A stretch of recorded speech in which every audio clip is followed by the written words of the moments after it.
ರಾಮ ರಾಮ ಗುಣ ಸೇಮ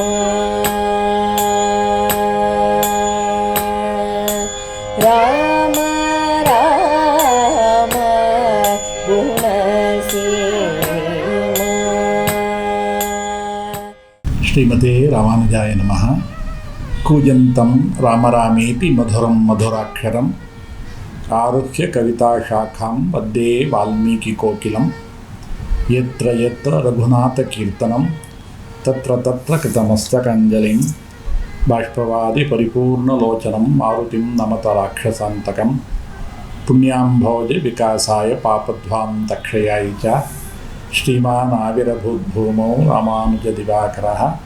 ತೃಣೀಕೃತವಿರಂಚಾದಿನಿರಂಕುಶವಿಭೂತಯಃ ರಾಮಾನುಜಪದಾಂಭೋಜ ಸಮಾಶ್ರಯಣ ಶಾಲಿನಃ. ತಸ್ಮೈ ರಾಮಾನುಜಾರ್ಯಾಯ ನಮಃ ಪರಮಯೋಗಿನೇ ಯಶ್ರುತಿಸ್ಮೃತಿಸೂತ್ರಾಣಾಂ ಅಂತರ್ಜರಮಶೀಷಮತಿ. ರಾಮಕಥೆ ಇನ್ನು ಮುಂದೆ ಹಲವು ತಿರುವುಗಳನ್ನು ಪಡೆಯುತ್ತಾ ಮುಂದೆ ಸಾಗುತ್ತೆ. ಕೆಲವು ಒಳ್ಳೆಯ ಸಂಗತಿಗಳು ಮತ್ತು ಕೆಲವು ಬೇಸರದ ಸಂಗತಿಗಳು ಎರಡೂ ಮಿಶ್ರಣವಾಗಿ ಈ ರಾಮಕಥೆಯನ್ನು ನಾವು ಕೇಳ್ತಾ ಹೋಗಬೇಕು. ಇಂದು ಮಾರೀಚನ ಪ್ರವೇಶ ಆಯಿತು. ಇದರಿಂದ ರಾಮಾಯಣದ ಎರಡನೇ ಗ್ರಂಥಿಸ್ಥಾನಕ್ಕೆ ನಾವು ಬರ್ತೇವೆ. ರಾಮಾಯಣದಲ್ಲಿ 3 ಗ್ರಂಥಿಸ್ಥಾನಗಳು. ಒಂದು ರಾಮ ವನವಾಸಕ್ಕೆ ಹೊರಟಿದ್ದು, 2 ಸೀತಾಪಹರಣ, ಮುಂದೆ ಲಂಕೆಯಲ್ಲಿ ಸೀತಾ ದರ್ಶನ 3ನೇದು. ಈಗ ನಾವು ಈ 2ನೇಯ ಗ್ರಂಥಿಸ್ಥಾನಕ್ಕೆ ಬಂದು ನಿಂತಿದ್ದೇವೆ. ಮನಸ್ಸಿಗೆ ಸ್ವಲ್ಪ ಬೇಸರ ಆಗುತ್ತೆ. ನಾನು ಹಿಂದೆ 2 ಬಾರಿ ಹೇಳಿದ್ದೆ, ರಾಮ ವನವಾಸಕ್ಕೆ ಹೊರಟಾಗ ಕಥೆ ಮುಂದೆ ಸಾಗಲಿಲ್ಲ ಅಂತ. ನಿನ್ನೆಯಿಂದ ಹಾಗೆಯೇ ಆಗ್ತಾ ಇದೆ. ಸೀತಾಪಹರಣ ಆಗಿಬಿಡುತ್ತಲ್ಲ, ಹೇಗೆ ಈ ಕಥೆಯನ್ನು ಹೇಳೋದು ಅಂತ. ರಾಮನನ್ನೇ ಪ್ರಾರ್ಥನೆ ಮಾಡಬೇಕು, ಆಂಜನೇಯ ಸ್ವಾಮಿಯನ್ನೇ ಪ್ರಾರ್ಥನೆ ಮಾಡಬೇಕು, ಈ ಕಥೆಯನ್ನು ಸುಲಭವಾಗಿ ನೀನು ಹೇಳು ಅಂತ. ಈ ಮಾರೀಚ ಇದನ್ನಲ್ಲ, ಇವನು ತಾಟಕೆಯ ಒಬ್ಬನೇ ಒಬ್ಬ ಮಗ. ಈ ತಾಟಕೆ ಮಾರೀಚ ಇಬ್ಬರು ರಾವಣನ ಸೇವಕರು. ಇವರ ಕೆಲಸ ಅಂದರೆ ಋಷಿ ಮುನಿಗಳ ಆಶ್ರಮಕ್ಕೆಲ್ಲ ಹೋಗೋದು, ಅದನ್ನೆಲ್ಲ ಕೆಡಿಸೋದು, ಯಜ್ಞಯಾಗಗಳನ್ನೆಲ್ಲ ಕೆಡಿಸೋದು, ಇದೇ ಇವರು ಕೆಲಸ.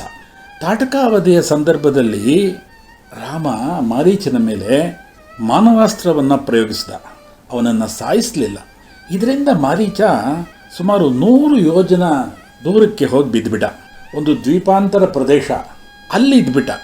ಈ ಮಾನವಾಸ್ತ್ರದ ಸ್ಪರ್ಶ ಆಯ್ತಲ್ಲ, ಇದರಿಂದ ಮಾರೀಚನಿಗೆ ತುಂಬ ಮನಃ ಪರಿವರ್ತನೆ ಆಗಿಬಿಡ್ತು. ಇನ್ನು ನಾವು ಯಾರಿಗೂ ಕೆಡಕ್ ಮಾಡಬಾರ್ದು. ರಾಮನ ಅಸ್ತ್ರ ನನ್ನ ಶರೀರದ ಮೇಲೆ ಬಿದ್ದಿದೆ, ನಾನು ಒಳ್ಳೆಯವನಾಗಬೇಕು, ಯಾರಿಗೂ ಕೆಡಕ್ ಮಾಡಬಾರ್ದು ಅಂತ ಹೇಳಿಬಿಟ್ಟು ಋಷಿ ಜೀವನವನ್ನು ನಡೆಸೋದಕ್ಕೆ ಶುರು ಮಾಡ್ತಾನೆ. ಒಂದು ಆಶ್ರಮವನ್ನು ಕಟ್ಕೊಳ್ತಾನೆ, ಅಲ್ಲಿ ಇರ್ಲಿಕ್ಕೆ ಪ್ರಾರಂಭ ಮಾಡ್ತಾನೆ. ಇದೇ ಸಂದರ್ಭದಲ್ಲೇ ರಾವಣ ಮಾರೀಚನ ಆಶ್ರಮಕ್ಕೆ ಬಂದಿದ್ದು. ನಾನು ನಿನ್ನೆ ಹೇಳಿದೆ, ಒಮ್ಮೆ ಬಂದ ಅವನು. ಮಾರೀಚ ಸುತರಾಮ್ ಒಪ್ಪಲಿಲ್ಲ. ಅವನು ರಾವಣನಿಗೆ ಅನೇಕ ರೀತಿಯ ಉಪದೇಶಗಳನ್ನೆಲ್ಲ ಮಾಡ್ದ. ಆದರೂ ರಾವಣ ಕೇಳಲಿಲ್ಲ ಅಂತ ಆ ಕತೆ ಮುಂದುವರಿಯುತ್ತೆ. ಶೂರ್ಪಣಖೆ ಮತ್ತೆ ತನ್ನ ಹಠ ಬಿಡಲಿಲ್ಲ. ರಾವಣನ ಹತ್ರಕ್ಕೆ ಹೋದರು. ಅವಳಿಗೆ ಹೇಳಿದ್ಲು, ನೋಡು, ದಂಡಕಾರಣ್ಯದಲ್ಲಿ ರಾಕ್ಷಸರು ಯಾರೂ ಇಲ್ಲ. ಈಗ ನಿನಗೆ ನಿನ್ನ ಬಲ ಕುಸಿತಾ ಇದೆ. ನೀನು ಹೇಗಾದರೂ ಮಾಡಿ ರಾಮ ಲಕ್ಷ್ಮಣರಿಬ್ಬರನ್ನು ಸಾಯಿಸ್ಬಿಡು, ಸೀತೆಯನ್ನು ಅಪಹರಿಸ್ಬಿಡು, ಸೀತೆಯನ್ನು ನಿನ್ನ ಹೆಂಡತಿಯಾಗಿ ಮಾಡ್ಕೋ, ಸುಖವಾಗಿರು ಅಂತ ಮತ್ತೆ ದುರ್ಬೋಧನೆ ಮಾಡ್ತಾಳೆ. ರಾವಣ ಇದರಿಂದ ಮತ್ತೆ ವಿಚಲಿತನಾಗ್ತಾನೆ. ಮತ್ತೆ ಸೀತಾಪಹರಣಕ್ಕೆ ತನ್ನ ಮನಸ್ಸನ್ನು ಮಾಡ್ತಾನೆ. ಆಗ 2ನೇ ಸಲ ರಾವಣ ರಥ ಏರಿ ಮಾರೀಚನ ಹತ್ರಕ್ಕೆ ಬರ್ತಾನೆ. ಮಾರೀಚ ಈ ಸಲ ಮತ್ತಷ್ಟು ಕಠಿಣವಾದಂತಹ ಮಾತುಗಳನ್ನೆಲ್ಲ ಹೇಳ್ತಾನೆ. ರಾವಣ, ನೋಡು, ಈ ಲೋಕದಲ್ಲಿ ಪ್ರಿಯವಾದಂತಹ ಮಾತನಾಡೋರು ಇದ್ದಾರೆ, ಸುಲಭವಾಗಿ ಅಂಥವ್ರು ಸಿಗ್ತಾರೆ ನಿನಗೆ. ಆದರೆ ಅಪ್ರಿಯವಾದರೂ ಪಥ್ಯವನ್ನು ಹಿತವನ್ನು ಹೇಳುವವರು ಕಡಿಮೆ, ಕೇಳುವವರು ಕಡಿಮೆ ಅಂತಾರೆ. ಸುಲಭಾಹ ಪುರುಷ ರಾಜನ್ ಸತತಂ ಪ್ರಿಯವಾದಿನಃ ಅಪ್ರಿಯಸ್ಯತು ಪಥ್ಯಸ್ಯ ವಕ್ತಾ ಶ್ರೋತಾ ಚ ದುರ್ಲಭ. ನೋಡಪ್ಪ, ನಾನು ನಿನಗೆ ಅಪ್ರಿಯವಾದಂಥ ಮಾತನ್ನು ಹೇಳ್ತಾ ಇದ್ದೀನಿ, ಆದರೆ ಅದು ಪಥ್ಯವಾದ ಮಾತು, ನೀನು ಕೇಳು. ನಾನು ನಿನಗೆ ಹೇಳ್ತೀನಿ ಕೇಳು. ರಾಮ ಸಾಮಾನ್ಯದವನಲ್ಲಪ್ಪ ಅವನು. ನಾನು ಅವನನ್ನು ನಾನು ನೋಡಿದ್ದೀನಿ, ಅವನಿಂದ ಪೆಟ್ಟು ತಿಂದಿದ್ದೀನಿ. ನೋಡು, ಮೊದಲನೇ ಸಲ ನಾನು ರಾಮನನ್ನು ನೋಡಿದ್ದು ಯಾವಾಗ ಅಂದರೆ, ರಾಮನಿಗೆ 12 ವರ್ಷ ವಯಸ್ಸು, ಬಾಲಕನಾಗಿದ್ದ ಅವನು. ಆಗ ಅವನು ಬಿಟ್ಟಂಥ ಬಾಣ ಇನ್ನೂ ನನ್ನನ್ನು ಗಾಬರಿಗೊಳಿಸ್ತಾ ಇದೆ. ಅಂದಮೇಲೆ ಈಗ ಎಷ್ಟು ಬೆಳೆದಿದ್ದಾನೆ ನೋಡು, ಅವನ ಬಲ ಎಷ್ಟಿರಬೇಕು ನೀನೇ ಊಹಿಸೋ. ಅಲ್ಲದೆ ನಾನು 3 ಸಲ ಅವನಿಂದ ಪೆಟ್ಟು ತಿಂದಿದ್ದೇನೆ. ಇನ್ನು 2 ಸಲ ಕಾಡಿನಲ್ಲಿದ್ದಾಗ ಮೃಗರೂಪ ಧರಿಸಿ ಹೋಗಿದ್ದೆ. ಆಗಲೂ ಹೇಗೋ ತಪ್ಪಿಸ್ಕೊಂಡು ಬಂದ್ಬಿಟ್ಟೆ. ರಾಮನನ್ನು ಕಾಡಿನಲ್ಲಿ ಕಂಡ ದಿವಸದಿಂದ ನನಗೆ ಕೆಟ್ಟ ಕೆಲಸ ಮಾಡೋದಕ್ಕೆ ಮನಸ್ಸು ಬರ್ತಾ ಇಲ್ಲ. ಹಿಂದೆ ಈ ಅಸ್ತ್ರ ನನ್ನ ಶರೀರದ ಮೇಲೆ ಬಿತ್ತಲ್ಲ, ಅಲ್ಲಿಂದ ನಾನು ಪರಿವರ್ತನೆ ಆಗಿದ್ದೇನೆ. ನೀನು ದಯವಿಟ್ಟು ಈ ಕೆಲಸಕ್ಕೆ ಹೋಗಬೇಡ, ನನ್ನನ್ನು ಬಿಟ್ಬಿಡು ಅಂತ ಹೇಳ್ತಾನೆ.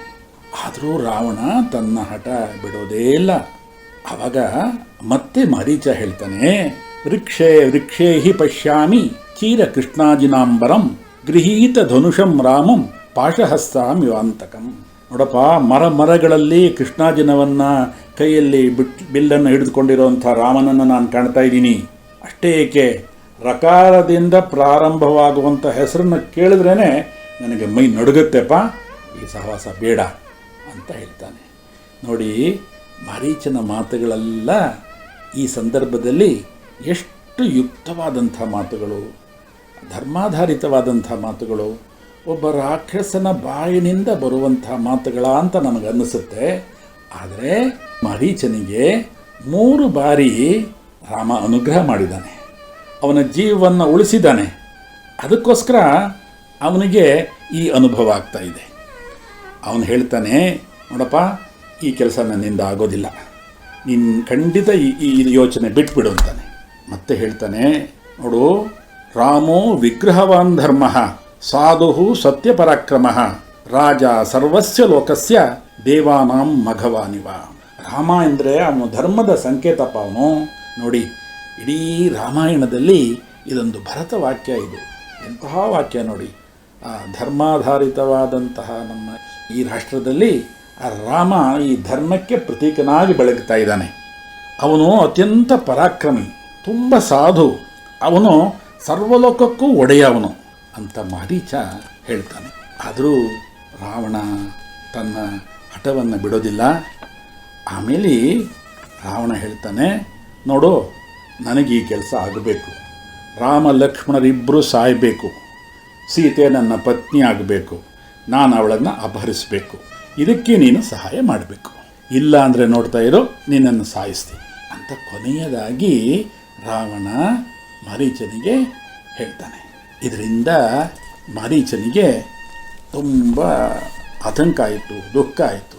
ಆದರೆ ನಾನು ಏನು ಮಾಡಬೇಕು ಅಂದಾಗ, ನೋಡು, ನೀನು ಈಗಾಗಲೇ ಅನೇಕ ಸಂದರ್ಭಗಳಲ್ಲಿ ಮಾಯಾಮೃಗವಾಗಿ ಪರಿವರ್ತನೆ ಹೊಂದಿ ಏನೇನೋ ಕೆಲಸಗಳನ್ನೆಲ್ಲ ಮಾಡಿದೀಯ. ಇವಾಗ ನೀನು ಮಾಯಾಮೃಗ ಆಗಬೇಕು.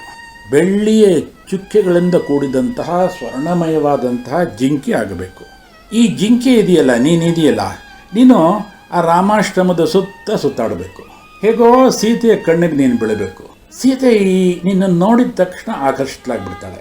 ಈ ಜಿಂಕೆ ನನಗೆ ಬೇಕು, ಈ ಸುವರ್ಣ ಜಿಂಕೆ ಬೇಕು ಅಂತ ರಾಮನಲ್ಲಿ ಹೇಳ್ತಾಳೆ. ಸೀತೆಯ ಮಾತನ್ನು ರಾಮ ಖಂಡಿತ ನಡೆಸ್ತಾನೆ. ಆಗೇನು ಮಾಡ್ತಾನೆ ರಾಮ ಅಂದರೆ, ನಿನ್ನನ್ನು ಓಡಿಸ್ಕೊಂಡು ಬರ್ತಾನೆ. ನೀನು ತುಂಬ ದೂರ ಓಡ್ತಾ ಇರು. ತುಂಬ ದೂರ ಹೋದ್ಮೇಲೆ ಅವನು ಕೊನೆಗೆ ನಿನಗೆ ಬಾಣ ಬಿಡ್ತಾನೆ. ಬಾಣ ಬಿಟ್ಟಾಗ ನೀನೇನು ಮಾಡಬೇಕು ಅಂದರೆ, ರಾಮನ ಧ್ವನಿಯಲ್ಲಿ ಹಾ ಸೀತೆ, ಹಾ ಲಕ್ಷ್ಮಣ ಅಂತ ದೀನ ಸ್ವರದಲ್ಲಿ ನೀನು ಕೂತ್ಕೊಂಡ್ಬಿಡು, ಅಷ್ಟು ಸಾಕು. ನಾನು ಆ ಸಮಯದಲ್ಲಿ ಏನು ಮಾಡ್ತೀನಿ ಅಂದರೆ, ಈ ಧ್ವನಿನ ಕೇಳ್ತಾನಲ್ಲ ಲಕ್ಷ್ಮಣ, ನೀನು ರಾಮನ ಸಹಾಯಕ್ಕೆ ಬಂದುಬಿಡ್ತಾನೆ. ಆವಾಗ ನಾನೇನು ಮಾಡ್ತೀನಿ ಅಂದರೆ, ಆಶ್ರಮದಲ್ಲಿ ಸೀತೆ ಒಬ್ಬಳೇ ಇರ್ತಾಳೆ, ನಾನು ಆಶ್ರಮಕ್ಕೆ ಹೋಗ್ತೀನಿ, ಸೀತೆಯನ್ನು ಅಪಹರಿಸ್ಬಿಡ್ತೀನಿ ಅಂತ ಹೇಳ್ತಾನೆ. ಆವಾಗ ಮಾರೀಚ ಯೋಚನೆ ಮಾಡ್ತಾನೆ, ಇದು ನನಗೆ ತುಂಬ ಧರ್ಮ ಸಂಕಟ. ನಾನು ರಾಕ್ಷಸನಾಗಿದ್ದು ನಿಜ, ಋಷಿ ಮುನಿಗಳನ್ನೆಲ್ಲ ಅವರನ್ನು ನಾನು ಹಿಂಸೆ ಮಾಡಿದ ನಿಜ, ಯಜ್ಞಯಾಗಾದಿಗಳನ್ನೆಲ್ಲ ಹಾಳು ಮಾಡಿದ ನಿಜ. ಆದರೆ ಆ ಮಾನವಾಸ್ತ್ರ ನನ್ನ ಮೇಲೆ ಬಿದ್ದ ಮೇಲೆ ನಾನು ಪೂರ್ತಿ ಪರಿವರ್ತನೆ ಆದೆ. ಆದರೆ ನನಗೆ ವಿಧಿ ಬಿಡ್ತಾ ಇಲ್ಲ, ನನ್ನಿಂದ ಕೆಟ್ಟ ಕೆಲಸ ಮಾಡಿಸ್ತಾ ಇದೆ. ನಾನು ಏನು ಮಾಡಲಿ ಈಗ? ಒಂದು ವೇಳೆ ನಾನು ಇದಕ್ಕೆ ಒಪ್ಪದೇ ಇದ್ದರೆ ರಾವಣ ನನ್ನನ್ನು ಸಾಯಿಸ್ತಾನೆ. ನಾನು ಹೋದರೆ ರಾಮ ನನ್ನನ್ನು ಸಾಯಿಸ್ತಾನೆ. ಯೋಚನೆ ಮಾಡ್ತಾನೆ ಅವಾಗ, ನೋಡಿ ರಾಮನ ಕೈಯಿಂದ ಸಾಯೋದೇ ಲೇಸು ಅಂಥೇಳಿ ಕೊನೆಗೆ ಅವನು ಇದಕ್ಕೆ ಒಪ್ಕೊಳ್ತಾನೆ. ರಾವಣನಿಗೆ ಸಂತೋಷ ಆಗುತ್ತೆ. ಮುಂದಿನ ರಾಮಕಥೆ ನಾಳೆ. ಲೋಕ ಸಮಸ್ತ ಸುಖಿನೋ ಭವಂತು. ಶ್ರೀಮತೆ ರಾಮಾನುಜಾಯ ನಮಃ.